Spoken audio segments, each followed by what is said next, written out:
Okay, Jet fans. It's February 28th, 2026. It's Saturday.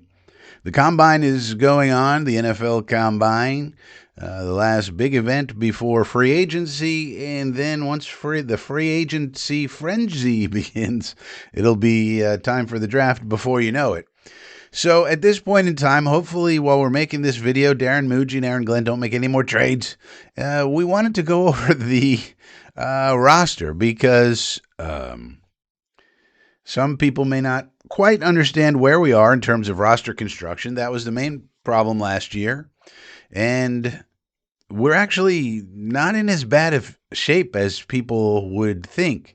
Now, we're going to move to a 3-4 system, so we're going to do an explainer a little bit here about what a 3-4-4-3 difference in those fronts is so that people understand. So if you're somebody who already knows about the roster, already knows the difference between a 3-4 and a 4-3, maybe this video isn't for you, but there's a lot of people who don't quite understand the differences, and so we're going to do that, and then we're going to take a look at the roster itself and see how much help do we actually need. The obvious thing of all, the most obvious thing of all time, the Jets need a quarterback. Well, we've needed a quarterback for a long time. If you think about it, going all the way back to Sanchez, when we went to the AFC Championship game twice with those great teams and Rex and Sanchez, ever since he fell apart, we haven't been able to replace the quarterback position sufficiently except for 1 year with Fitzmagic. And that was the 1 year we had a better than average offense in the last 15, 16 years. But other than that, you could cry about Woody Johnson all you want. It's really the quarterback. We've tried the veteran route, we've tried the draft route, we've tried every kind of route, and we just haven't been able to get it right. So really, just think of it that way. It'd save you a lot of time getting angry at somebody like Woody Johnson. All right. So let's take a look at this. I'm going to go away here for a second. And this is just a website so we could read through this. Okay. The 4-3 defense. 4-3 features 4 down linemen and 3 linebackers. It prioritizes a more straightforward, aggressive approach. You often hear coaches say this is an attacking front. This is what they mean. The 4 linemen aim to penetrate, we're going to review that, the offensive line, while the 3 linebackers focus on filling the gaps and providing coverage. Now, they penetrate the defense doing what's called one-gapping. That means they choose one shoulder or the other of the offensive lineman in front of them to try and go around. They're either going left, they're going right. You're not allowed to go up in the air or down burrowing into the earth. Physics prevents that, so you can only go left or right. And that's what they're doing. They're going left or right. Now, in the 3-4 defense, it's a little different. We got 3 defensive linemen and 4 linebackers on the field. In the modern-day alignment, 2 of these linebackers are sort of what we call nowadays, didn't used to be this way, edge players. This setup provides increased flexibility, schematic fluidity is what we want. In pass rushing and coverage schemes, formation's core strength lies in its unpredictability. In the modern day NFL, unpredictability is a strength, since any of the 4 linebackers could blitz, cover, drop back. Now, what do these 3 defensive linemen, what are they doing? They're doing something very different than the 4 defensive linemen in a 4-3. In a 4-3, because you're one-gapping and you're just deciding which way you're going, you need quick, fast penetrators. Those type of defense, that's what you want. Now, if you're in a 3-4, you don't want that, because what these 3 down linemen are going to do is hold up their assigned offensive lineman, look into the backfield, and decide whether to go left or right. Remember, you can't go up or down. You can only go left or right. You could try to go through the guy, but that's called a bull rush. But in this case, you decide whether to go to his left or right based on what's going on in the backfield. That is called 2-gapping. To the left, shoulder is one gap to the right shoulder is the second gap. So when we're talking about two gapping or a read system, that's what they're talking about. Now, you have more linebackers on the field. They're filling gaps. They're doing different things. Like it says here, there's flexibility, there's unpredictability. So they might be doing any number of things. But the basics of the alignment are these people are going to read and react. So it's not as immediately penetrative. It takes a second because the linemen are actually reading what's going on and then penetrating and then deciding what to do. So that's the basic defense, the basic difference between 3-4 and 4-3. Okay, how does this apply to that Jets, Frankie? Well, here's where we are in terms of the roster. Now, the colors here, this light blue, this is a futures contract player. Don't expect too much from them. They're going to go onto the practice squad most likely. There is one player here, Pascal Ekeji, that I have my eye on. I have high hopes for him. It's one of my little pet projects. He's probably not going to be anything, but he's an international pathways player guy, rugby guy. And those guys typically do not work out in the NFL, but I'm just keeping a special eye on him. Otherwise, the rest of these guys are probably just going to be on the P squad all year. Now, the yellow means we need a new starter. So if you look at this roster, we need 5 new starters according to me. Now, again, as I said earlier, the key position right here is quarterback, and if we don't get this right, not much else matters. We all understand that, right?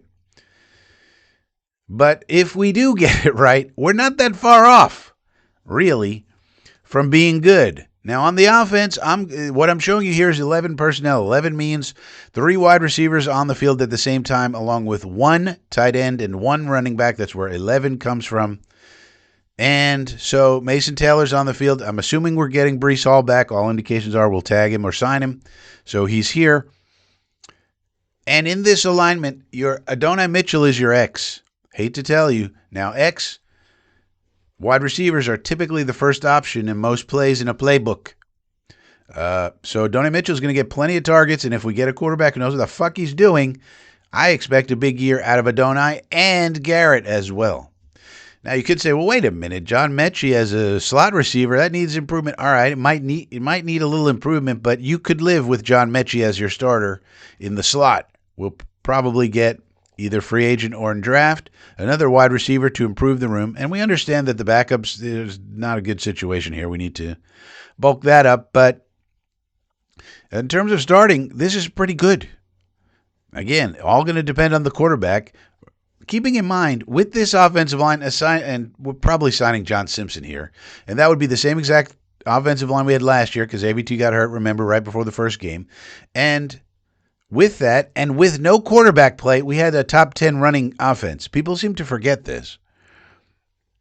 Imagine what we could do if we had threat balance.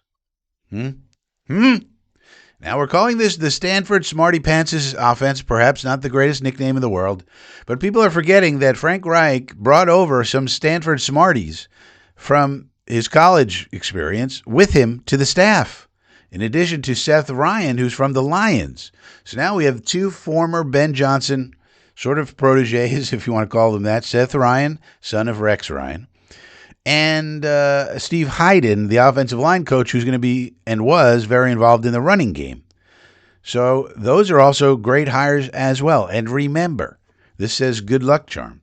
Anytime we have a Ryan on the staff, we go to the AFC Championship game, and sometimes we go to the Super Bowl. So I'm not sure why people are not understanding. You hire a Ryan, you go to the championship game. Think about it. Buddy Ryan, Super Bowl III, that was the name of the year. Boom.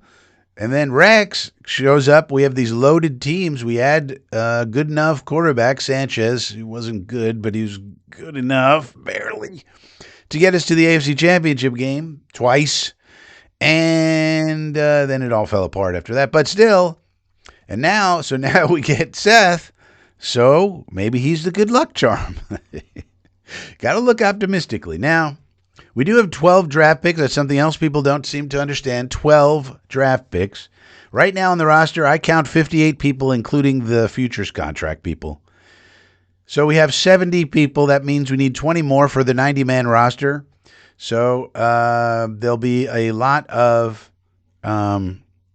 free agents plus UDFAs will get us up to 90. But we're in pretty good shape. We got $90 million of cap space. We got 12 draft picks, 4 in the first 2 rounds. And people are saying this is a horrible team with no talent on it. I'm sorry, you're wrong.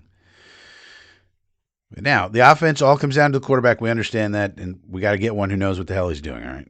But now, the defense, we're going to a 3-4. The Dukes of Hazzard, I'm calling it, from Brian Duker. But a very important person that very few people are talking about is Carl Dunbar. Who the hell is Carl Dunbar? Well, Dunbar is probably one of the best defensive line coaches in all of football. We got him from the Steelers, so we're going to use some examples from the Steelers. Have the Steelers had good defensive line play throughout the years?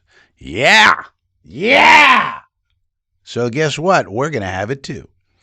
Now, we're starting to reshape the roster. It started with Phillips and Briggs, those trades. Now we made another trade for T'Vondre Sweat. Now this is looking like a good middle of the defense. In the 3-4, you got the nose tackle. You're going to know we're in 3 when the nose tackle is 0 tech on the center. That means he's lining up directly across from the center. That's the biggest clue that we're actually in 3-4. Sometimes it's hard to tell when you have these tweeners and different things that people want to do. Now, he doesn't have to line up at 0 tech, but most of the time you are going to be in 0 tech. That just means directly in front of the center in this kind of a package. Now, on the outside, around the outside, Will McDonald is going to play more of an edge outside linebacker type position. This fits his athleticism a lot better. His role is basically going to be the TJ Watt role. Wait a minute, Frankie. Will McDonald is no TJ Watt. What? Yeah. Well, I know that. But I'm just saying he's playing the role. Now, TJ Watt is a $40 million player and Will McDonald's a $15 million player. And the basic difference between them, Watt plays the run very well and McDonald does not. McDonald's not strong enough. Not yet. So that's the difference. But I'm just saying he's playing that role. Now, you see here I have Kiko Mauigoa on this other slot here. He's not going to be there. He's going to be in backup territory. And the guy that's coming here is Arvell Reese to play on this line. So now you have 2 hella athletic edge players, McDonald and Reese, on the front line with these big boys up here to take up space, eat up blockers, and then our linebackers and the edges can feast on stopping the run and then getting after the quarterback. Depending on what we do on 3rd and long situations, you might have some sort of NASCAR package, etc. But so Arvell Reese will be asked to play the Alex Highsmith role. So over here you see I have a comparison. And I wanted to see how they compared. And you can see they compare pretty favorably. Reese, a little bit lighter, half an inch shorter arm, but half an inch bigger hands. And those power in Reese's hands is what separates him from some of his contemporaries like Sonny Styles, these other great players. But Reese is, I'm almost 100% certain, going to be our pick at number 2. And because we're going to plug him right in here, Mauigoa goes back to backup territory. Then you got, now what I'm showing you here is the 3-3-5. So essentially you got one linebacker in the middle, that would be Sherwood. And you have a nickel. And one of the reasons we needed Jarvis Brown-Lee is because he's a baby linebacker, they call him. When you're in a 3-3-5 or even a 4-2-5, you need your nickel to be a baby linebacker. You need him to be able to cover, tackle, and do lots of stuff. And Michael Carter was great at this until he hurt his back, unfortunately. But those guys are hard to find. We probably need to take one in the draft somewhere, as a backup in competition, or maybe even sign one. But That's an important role. Then we need to find two safeties. Everybody knows that. We got a report from Country Club Connor that we are actually trying to trade for a safety. The only one that we know that's on the market is Minkah Fitzpatrick. That would be a great addition to the free safety room. Bump Malachi back, and then you take perhaps Dylan Thieneman with the 16th pick, and now you're rocking and rolling. I don't know what Miami would be looking for in a trade. He's somewhat expensive. He's 29 years old. Minkah is. They've already said they're going to try to get younger and cheaper. So you would assume a draft pick, but you'd wonder how much draft capital they would actually want for somebody like Minkah. But he would be a nice addition. Now, you may be saying to yourself, Frankie, Adonai Mitchell, he's never put up a lot of yards. I mean, I understand the Stanford Smarty Pantses and the Seth Ryan and the Frank Reich and all of this. But what are we doing with Adonai Mitchell? I mean, he's nothing, right? Wrong. Here's the charting from Reception Perception on Adonai Mitchell. Adonai Mitchell is a star waiting for a quarterback to be able to get him the ball. Now, if you're not familiar with Reception Perception, it's what's his name, Matt Harmon. He's the expert on wide receiver route running and wide receiver quality coming out of the league and how they're doing in the league. All he does is wide receivers. His whole business is predicated on him knowing what the fuck he's talking about with these wide receivers. Otherwise, he'd go out of business and he'd have to dance for nickels on the side of the road to earn a living. And he's not going to do that because he's very good at what he does. And you see here, success by route. This is him coming out of Texas. And it's all green. You want as much green as possible. Look at all the green. All these routes. Screens, flats, slants, curls, comebacks. Da-da-da. Only thing he didn't do good at was the post routes for some reason. All right. So this kid, he's 6'2". He's a 4.3 speed. And look at his route running ability. Now you say, well, wait a minute. What about his success rates? Well, if you look at it, 84th percentile and 83rd percentile against man and press. And it says right here, he's a pure X receiver deployed like an old school traditional number one wideout. If you want to see a prospect doing NFL things, you get plenty of glimpses on Mitchell's film. This is what the kid is. And he had shaky quarterback play. And here's an example of it. Let's take a look at what this actually looks like, shall we? Let's see if this will work. Should have done this beforehand, Frankie. Yeah. Can we please look at this? Now, this is something that, here he is, A.D. Mitch. Let's go out here. Here's old Matt Harmon. And what we want to do here is take a look at him running routes. Can we? Where's he at? A little more preparation would have been good. Oh, here it is. All right, so look at this. He's up here.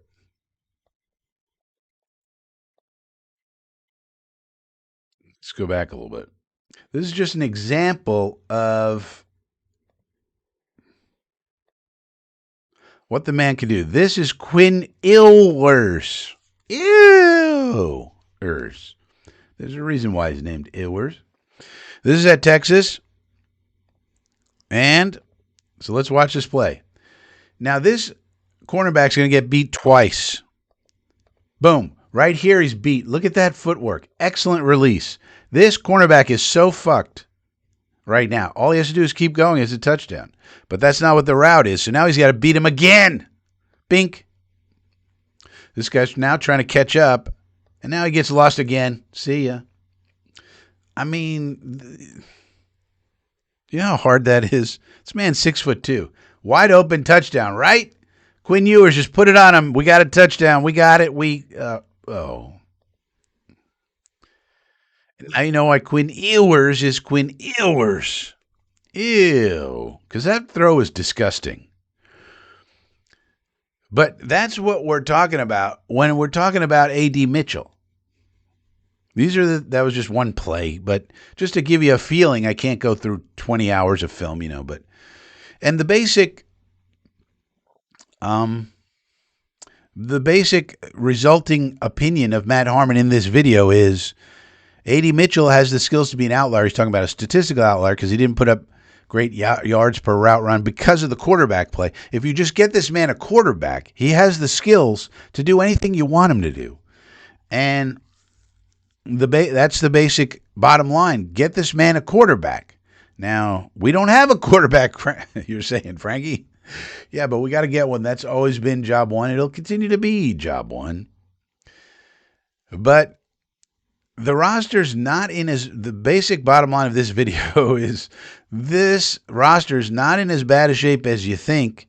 And if we do happen by hook or by crook to get ourselves a quarterback, we're going to the playoffs. Hate to tell you, get us a quarterback, we're going to the playoffs. That's my opinion. All right. See you next time.